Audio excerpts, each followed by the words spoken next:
How we doing, everyone? And welcome to another edition of FSI's NASCAR DFS Pick Show. I'm your host, TK Nation 47, joined with Mega Roller 31. Mega, good morning. And Good are morning. you ready for some racing? Yep. Let's go Texas. All right. Yeah. We are in Texas at the Texas Motor Speedway for Andy's Frozen Custard 335. There's always money in the banana stand. I don't know whose frozen custard stand is big enough to sponsor this race. Apparently, it's Andy's. We have 200 laps, 300 miles. In Texas Motor Speedway, we know this is a big 1.5 miles, almost 2 miles, correct? Long oval. Yeah, so we have high speeds. We're going to need some handling as well. So typically, we're going to roll with some guys that do well on intermediate tracks or like the big 2 miles. So AJ Allmandinger, Austin Cendrick look like they're heading into a two-man race towards the end of the season for the standings go. There are still some guys like Allgire and Gregson and Hemrick who are trying to make their way into that top four. But this is race 1 of round of 8. So we have 2 more after this to settle it. Just go ahead and elaborate more on the playoff picture and what to expect for today's race. Well, I think, like you said, AJ and Cendrick, I think have enough points.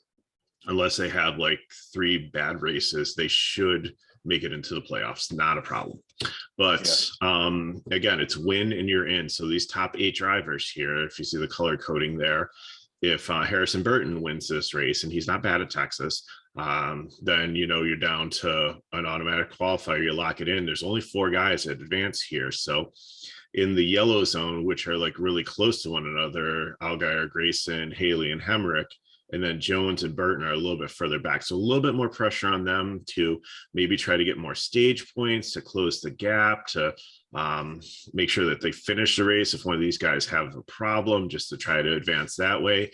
But if they don't, then the final race at, I believe it's Martinsville, then they're going to be gunning for the win. So I think it plays in a little bit. I think with my lineups, with my early builds, I'm really top heavy here. The pricing is kind of soft on some of these people, like the first 2, like Cendrick at 9.8 and like Hemrick at like 88. Just seems like, really, really cheap. So they're actually 2 and 3. So we'll get into that, but it should be pretty interesting. And I think, this is a track where you're going to look for some dominators. I mean, it's not like a short track where it's 100,000, but I think you really want to aim for up top here and then find some values in the middle, or just scrap it and just go all the middle values that you can play, maybe play one on top, and that might be your strategy. So we'll see how it plays out. Absolutely. Well done by you. Next up, we are going to talk about our driver by driver breakdown, try to help you find the optimal lineups for your builds. We have, starting up top, AJ Allmandinger, winner of the Charlotte Roval last week. He seemingly is one of the best cars in this cup or in this series. I'm just going to play AJ Allmandinger in GPPs because there are some other guys that could be better for cash, but he's still a good dominator and still worthy of dominator potential. What are your thoughts on Allmandinger? GPP, just because they kind of missed the setup, I believe, last time out here in the spring race. Had a little bit of struggles. It was a good car, but it wasn't a great car. It could be a great car. He's a better road racer, obviously, but he's become a better all-around driver this year. So kudos to him. But I just think if he gets out there early, he could dominate this, because it is a little bit hard to pass in the clean air here. But I just gotta guarantee that he gets the good jump off the start line and is able to get out there, and Cendrick or some of these other really talented guys right behind him don't pass him. It's not something where they qualified or they used the weird magic formula and Jeffrey Earnhardt finished in the top 10 last week, so he gets like the second spot or something weird like that. You have really, really good drivers right behind him. Yeah. Allmandinger actually started out on the pole in the spring race and finished 6th. If he doesn't dominate lineups or laps and he finishes 6th, then he's probably scoring what, like 40 something, 40, Yeah. 45 points. That's probably not optimal for 10-5. So he would have to really nail the setup, like you said, and dominate that way. What's up with Texas Motor Speedways? I just looked at the spring race name, and it was the Alsco Uniforms 250 powered by Cheddar Scratch Kitchen. What's up with the sponsors here in Texas? I don't get it. All right, that's just my tilt. Yeah, next up we have Austin Cendrick. He finished second in the spring race, 9,800. That is not expensive at all. I think that's probably where you start your cash lineups.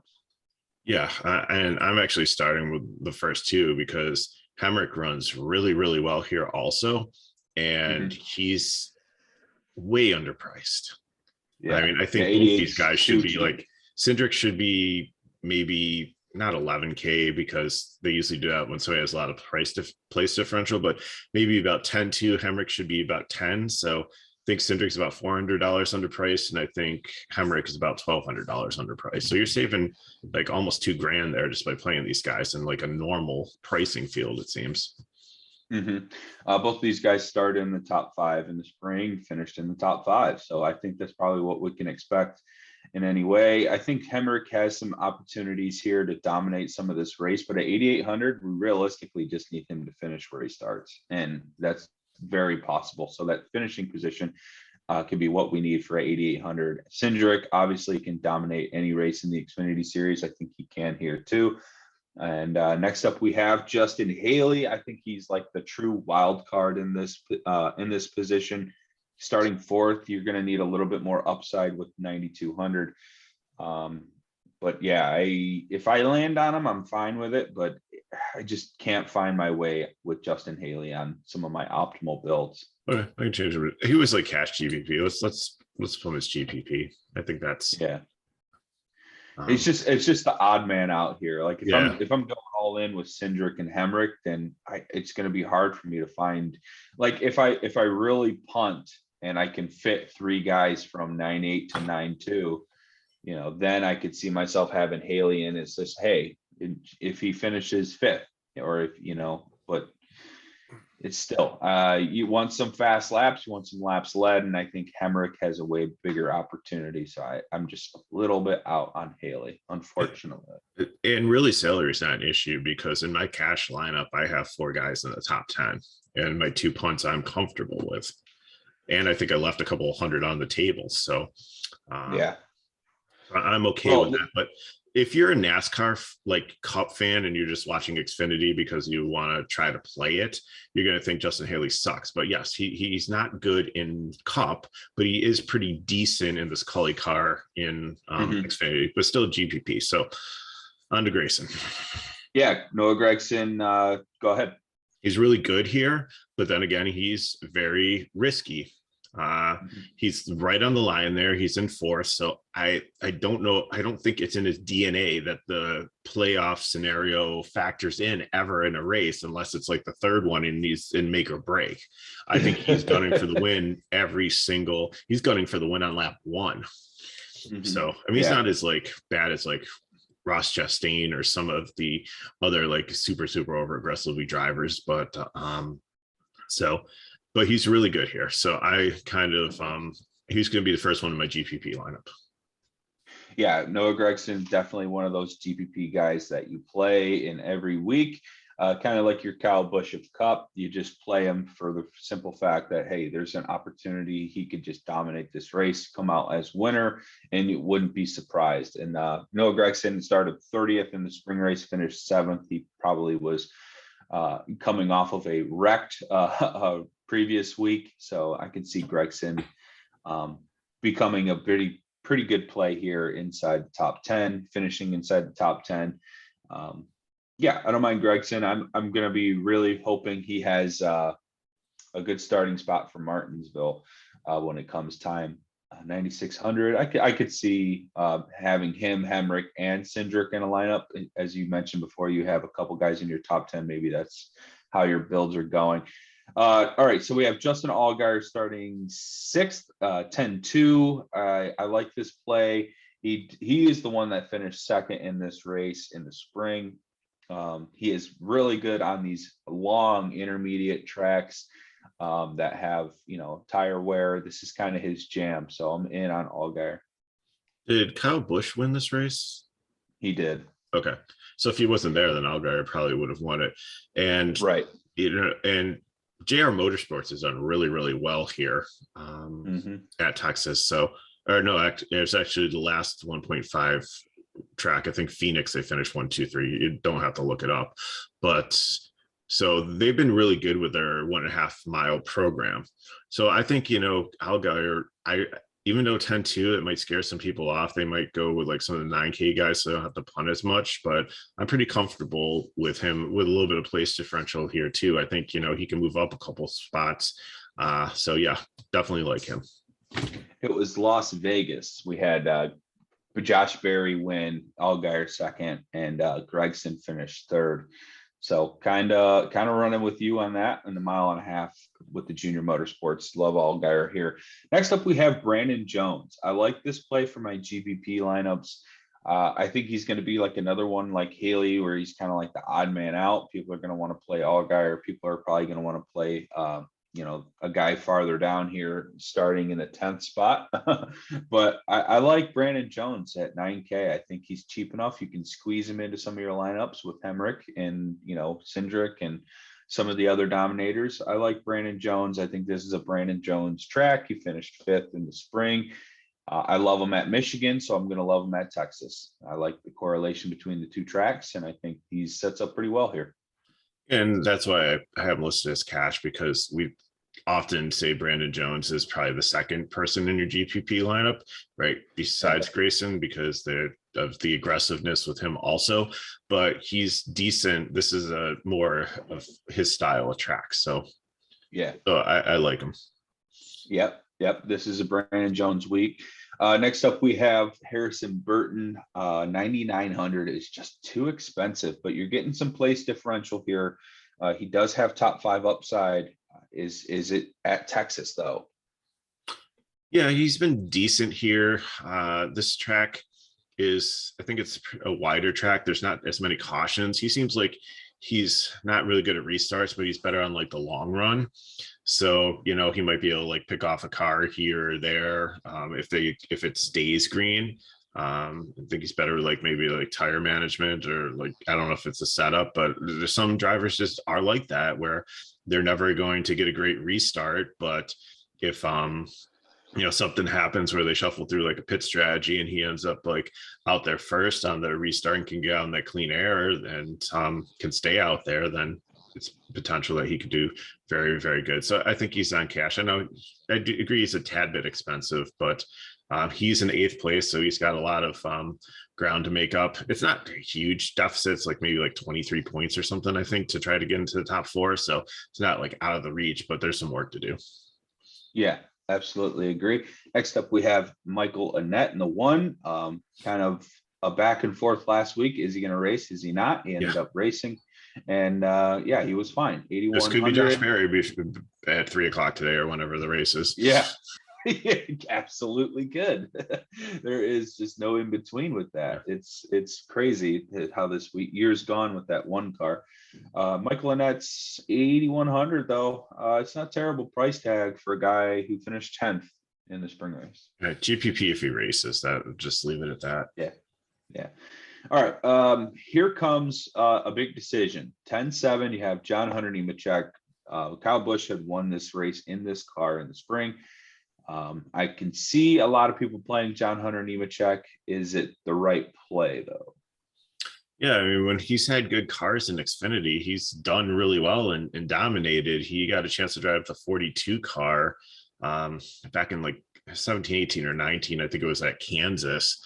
And dominated that race and ended up winning. So if he's in the right equipment, I like him. We see what he does in the truck in Kyle Busch, in one of the best trucks in the series. So I think, and he wasn't bad at NASCAR. He just realized that he needed to step back a little bit, get a little bit more experience. And I think he'll, get back up there and be a decent driver on a good team eventually. But I think he's doing it the right way. And, he flew up there like some of the ones that we see and who knows, some of them could get knocked back in the next couple of years and he'd take their spot and be more ready. So yes, like him. Definitely play him in cash. There you go. John Hunter Nemechek in the 54 is probably a bet on the car as well. But yeah, if we can find some value, we can squeeze a couple of these top guys in there. Sam Mayer starting in the 11th position in the 8 car, 8,300. Just kind of wondering why Josh Berry's not here for this race, but I have to apologize. Like he held his own when he was up in the top 5 most of the race in the Roval. I thought he would be like an anchor and just sink right down to the bottom, but I'll give him credit. He has been Dr. Jekyll and Mr. Hyde in Xfinity. That's why he's GPP. He's in a great car. He's in the team that's done really well in these 1.5 mile tracks, but he's still young and still learning. So that's why he's a GPP. Yeah, Josh Berry finished 19th in the spring in this car, no accidents. So wondering if Junior is going to nail it for Sam Mayer this week. We have Myatt Snyder, a winner of Homestead earlier this year. That is another intermediate track, 7,700. He is out of the playoffs. The pressure is lifted. Is there any way Myatt Snyder can be in the optimal lineup? I don't know. I could see him get a couple of points. I think the Homestead race was an outlier with like other wrecks and situational things that happened. So I'm not going to say that he was gifted the win. He was there in the end and it finished first, but I don't have a super amount of confidence. He would be last man into my line, where if I have like 77 left, or if I have 7,900 left, and I'm like, Landon Castle or Myatt Snyder, I'd probably take Myatt Snyder. Yeah, that is probably a great way to put it. Next up, we have Jeb Burton, Colleague Racing, 8,400. He had just finished outside the cut line, and he is out. He is starting 13th. Any love for Jeb? I don't know. It should be a top 10 car, outlier top 5 car. I don't think he's got a contract after this year, so I don't know if he's like going to be Matt DiBenedetto-ing it, trying to audition for a new ride. Like, don't quote me here. I could be completely wrong on this. I thought I saw or heard something like that, but I don't know. Just he was good earlier in the season. I know he had a win, and then he's just kind of like faded back. So I'm 84. I would rather pay 400 more for Hemrick or I'm just not super interested in here. GPP because there's some potential there, but that's about it. Yeah. All right. Next up, we have Jeremy Clements, 6,100. This looks like an amazing price tag for a driver that's, not racing under the pressure of finishing well. I like Clements coming off of, what was a good year for him, now seemingly kind of over. He's starting 14th. I think he can finish, right around where he starts at 6,100.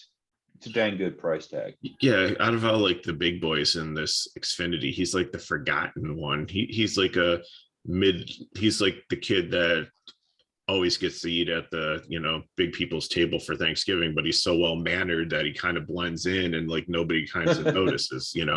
So I definitely, he's a top 15 driver. The price is amazing. I'm not saying he's a priority, but if you need somebody in this price range, he is definitely a solid fill-in. Yeah, absolutely. I think he would probably be 2 or 3 on the list of value for me. Jeremy Clements finished 14th in the spring. I kind of see that exactly happening, right where he's at, and that's going to pay off. So I like him. Next up, we have Josh Williams, 5,600. Any love for Josh? Nice price, starting way too far forward. Did finish 17th in the spring. Maybe there's a play here. Okay. I'm a little undecided at the moment, but Josh GPP Williams, to fade.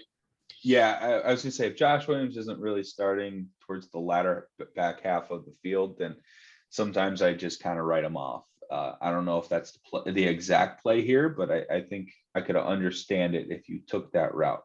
Next up, we have Alex Bay at 5,500. 36 car has been a good car all year. Are we interested? It's always a YOLO play. He's always swinging for the fences. He's always zigging where everybody else is zagging. Eventually, one day, it's going to work.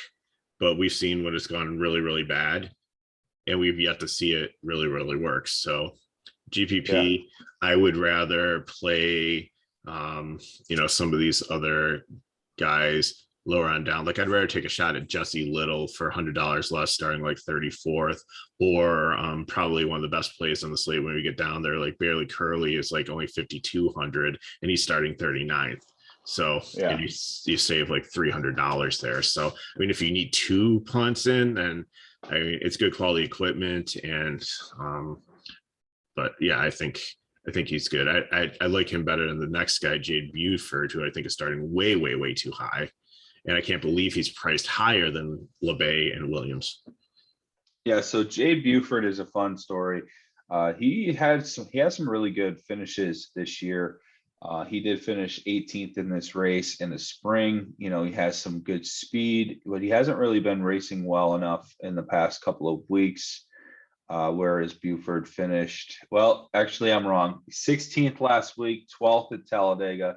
But if we look at some of the short tracks, intermediate tracks, he's been finishing in the 20s and a 36th at the Go Bowling 250, which was, I believe, what was the Go Bowling 250?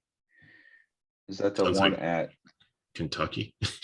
I think it was Darlington. All right, okay. No, I'm wrong. All right, so I'm off on this. Or was it Michigan? New Holland. All right. Never mind. But yeah, he's finished 26th at Las Vegas. That's an intermediate track. So I think we're off Jade Buford, and I would probably rather play Alex LeBay or Jeremy Clements. That'd probably be my 2 plays in this like starting 15th to 18th, because they're all the same drivers right here. Between Clements, Williams, LeBay, and Buford, I think Clements would be the strongest, and LeBay would be my second play in this range. Then Williams, then Buford. All right, Brandon Brown, winner of Talladega. Good story out of him. 7,900 is pretty expensive to pay for a guy I don't see finishing any higher than I think 10th. Am I wrong here? Let's go, Brandon. He could be like America's most popular driver. I see him all over Twitter and social media. Everybody's saying, let's go, Brandon, nowadays. But anyways, so as for Brandon Brown, the driver, I think he's decent story, decent equipment. GPP, I think he can stay in the top 20, but I think he's peaked. I think he's going to ride it out and continue to work to try to have a good season. But I think there's so many other better plays today that I don't hate it, but I'm not a priority. GPP only. Yeah, it's a price tag for me. It's just a little too expensive. It's right in no man's land for me. Next up, we have Landon Castle in the 4. He did finish 15th in this race earlier in the spring. Yeah, I 7K, just a little too much. Kind of scary how high he is too, starting. Yeah, I could see this blowing up in my face. This is the typical don't do it. Then I play him and then he does it. Where he finishes 30th and you're like, shit. So, yeah, I don't know. Castle is a toss up. He did finish 15th in the 6 car. He is in the 4 car now. I don't know if that makes a difference or not, but I don't know. Anyway, next up we have Riley Herbst, 8,600. That's just too far, and it's just too much in price tag. I do like the place differential upside. Yeah, could have great car, average driver, very, very risky. So okay in a GPP, but I'll take some shots on him actually, but not for cash. I think I'd rather play him over Jeb and Meyer. I think that's a good, or Meyer. Yeah. Oh yeah. I think that's like it. If I'm in that price range with the roster construction and I land and I could pay for either of those 3 with already having Hemrick in my lineup, or I'm just short of Hemrick, I have no problem playing Herbst. I guess that's about it. Does that make sense? Yeah. Yeah. Because I feel like, hey, 20th to like 12th, he's fine. I just don't have confidence that Castle can do it. And I'm, thinking Brandon Brown. I'd rather take the 2 extra place differential points over Brandon Brown. But I could see Brown and Riley Herbst's argument being the same for themselves. I think Castle's too risky. Next up, we have Austin Hill, 6,100. He did pay off for us last week. Are we going back to the well here in the Hattori racing machine? GPP, I'm okay. He's a good driver and average equipment. So I think he's still adjusting to Xfinity. He's much better in the trucks, but I'll have a couple shares, but not a super priority. Agreed.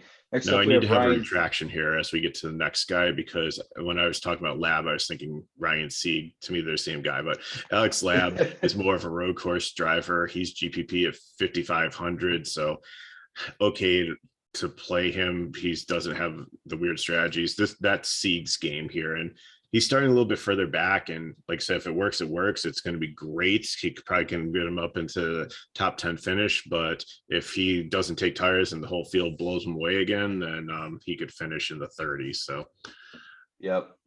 That is the risk and reward. Sieg finished 11th at this race in the spring. I like Sieg. I'm going to be in on Sieg. 7,300 is not too expensive. I rather play him over Brown.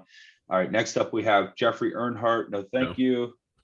Moving on, we have Tommy. Like here we go with the country music band right here. Yeah. Tommy Joe Martin. He's almost a couple like spots higher than you really starting, but at 64 he's a little bit pricier, but I think he's okay for cash. I think he's going to be very, very popular with his price point. Yeah. At 21st in the spring, starting 23rd. It's not terrible. Or starting 24th. Okay. Yeah. So you get a couple extra points. He could finish in the top 20. I could see that. I could see him just on the outside too, and I think that'd be okay. I mean, the price tag is okay actually. He's probably up there with, on some days he's up there with Clements as far as racing pedigree. I think Clements is obviously better, but Tommy Joe Martins has had his moments, that's for sure. Next up we have Kyle Weatherman in the 47. Mike Harmon. No. Is too far forward for Kyle Weatherman. Next up, we have Brett Moffitt, 9,400. This has to be priced up for place differential, right? Yes. Yeah. That's why you're playing him, because you can probably get up into the top 15, get 10 place differential points.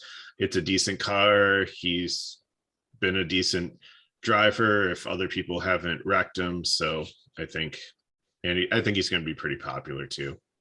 Yeah, 8th in the spring race. I think he could be pretty popular as well. I could see it blowing up in people's faces when he finishes like 16th. I don't know if that's enough place differential points. It's 10, but maybe Riley Hurst could be the same exact play. I could see Brandon Jones being inside the top 5 and having more finishing position and more potential for fast laps and laps led. So I can understand that play over a Brett Moffitt. I think I'm with you with having shares of Brett Moffitt. I just don't know if it's going to be high dollar shares of any kind. Next up, we have Tanner Berryhill in the 23, 69. Just a GPP. He's only a GPP just because he's in a okay car, and it's kind of intriguing with where he's starting, but don't know much. Seems to be a little bit overpriced. So I might sprinkle him into one lineup just in case, but I don't think he's priority at all. Yeah, they're bringing him back. He was in this race in the spring, same exact car he had wrecked out. So maybe second time's the charm for Tanner Berryhill. I don't like the price tag, however. I'd rather play someone like Tommy Joe or Luplo, who's just like $200 yeah, less than him. I was going to say there's other guys behind him that I rather play. He does have better equipment than those drivers, but yeah, it's just a little too far forward for the price tag. Next up, we have Spencer Boyd in the 90, 4,500. Any love for Boyd? I think he's a cash play here just because of his starting position. I think he's got a chance to be a good point per dollar play here. Even if he just finishes where he starts at that price. Yeah. Okay. 4,500 super cheap. Next up, we have Dylan Lupton. Sorry, Luplo is baseball. Lupton is NASCAR. Sam Hunt Racing, 26 cars, 6,700 is quite expensive though. Yeah, but I think you can get up into the top 20. So maybe I'll make it a GPP. Might be a little bit too pricey for cash, but Yeah, he's got some prior experience in racing to go on. Ryan Vargas, you finally boy. starting where we want him to. So I think Yes. he's a cash play here at the price point. Okay. I think that's probably all we'll have to say. I would say there's better plays, but 5,100 is getting into the price range where you could start to talk about it. Matt Mills, no, I never play Matt Mills. Don't play Matt Mills. Breaks down. Kaz Grala, uh-oh. Welcome back, Kaz Grala. He's more of a road racer. Like, I don't really think he's great. And if he was in like the 54 here, maybe I consider it at this price point. But for me, Yeah. GPP only, I can't do it in cash. I know a lot of people are going to play him in cash just because they're looking at the place differential. They love this guy too. Yeah. This guy is a Twitter favorite. Oh my God. People love he's more like Kaz Boris Grala. said. And we all saw what Boris said did when he was like in non-road races. So he was okay, but yeah, not 11. This isn't like Kyle Busch starting back here. This isn't a real cup driver starting back here. So, okay, GPP, move on. Grala is in that 31 Jordan Anderson Childress hybrid. Yeah, I was gonna say it's a Chevy. So it could be a little bit of everything. Who knows what's in that car? But yeah, mostly Jordan Anderson. Racing, 11-2 is just way too high. I'd rather play John Hunter Nemechek. I'd rather play AJ Allmandinger. I'd rather play the guys that are racing to win. Or JJ Yaley right below him, who is in the 17, has done good at these tracks and is like $5,000 cheaper. Yeah. Grala's just too expensive, but I could see it in GPPs, not a cash play. All right, as you alluded to, JJ Yaley, 7,400. This is probably one of the better values on the slate. He's going to get some place differential points, starting 33. Yeah, your thoughts? Yeah, definitely like him in the cash. Pricing's in no man's land with like some of the builds I've seen, but if you're not going 4 guys up top, then you can fit him in and get like maybe Brett Moffitt with him and have a little bit of a different lineup. Yep. Yeah, I don't think he raced here in the spring. Garrett Smithley finished 25th.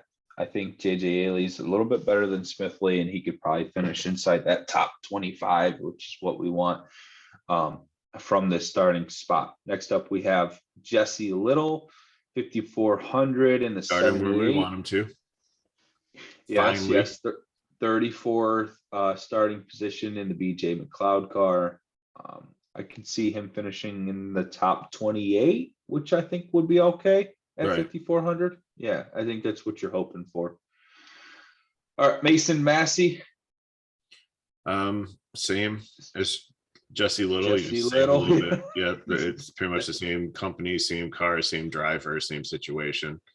So David Starr, 4,900 is not a bad price tag. Yeah, actually, I like him in cash. He's like, besides Curly, I think he's one of my favorite, and Boyd, I think he's one of my favorite like punts down here, which does enable you to get 4 of the top drivers in. So I don't feel bad about this. The MBM car has been decent to 66. So yeah, and he finished 20th in the spring race, started 31st. And he only needs to beat 4 people to hold his position. So true. So when Matt Mills is out and Kyle Weatherman is out and Jeffrey Earnhardt is out, and either Snyder or there's some of these other guys crash, like Riley Herbst or Noah Gragson, then we're fine. Right. I would say I like Starr over Boyd. That's probably just me as far as, cash and GPP, but I could understand playing both. Next up, we have Joey Gase. Nope. Mechanical issues. It just, yeah. I was going to say, didn't he have a good week the other week at Talladega, I think? But I don't know if he used in this 52 means car, though. Yeah. Yeah. Go Joe. No, say no to Joey Gase. Too expensive. Joe Groff Jr. Same thing. I never play Joe Groff Yeah. anymore. It's just not working for him this year. 6,600. No thanks. All right. Prime play of the slate. Yeah. Take it away. Oh, I just like Curly's a good driver. He's got experience across like all three, like between trucks, NASCAR, Cup, and Xfinity. It's a JD car. It's not bad tech wise. And I just think with some of the guys around him, he could easily get 10 place differential points. And at 52, I think he opens up so much for you. So love him. Yeah, absolutely. He's driving in the 15 car. That's typically Colby Howard's car. Last but not least, we have CJ McLaughlin in the 74. No thanks. Well, I think he's okay with GPP because 40th, he's not going to lose you any points. So if you absolutely need somebody in this price range and you don't want to go with Spencer Boyd because you think that he's going to break down and finish like 39th, then you don't lose anything with CJ McLaughlin, and it opens up a lot of salary. So I think he's okay in a GPP. Fair enough. All right, guys. That will do it for the driver by driver breakdown. Hopefully this helped you lead you to the optimal lineup. Please like this video, comment below. Thank you for listening in as the year has gone on. We are close to the finish line, guys. Let's finish strong. Mega, thank you for joining me this morning. Everyone, enjoy this week or today, and we will see you for the Cup race. Take it easy, boys. Good luck.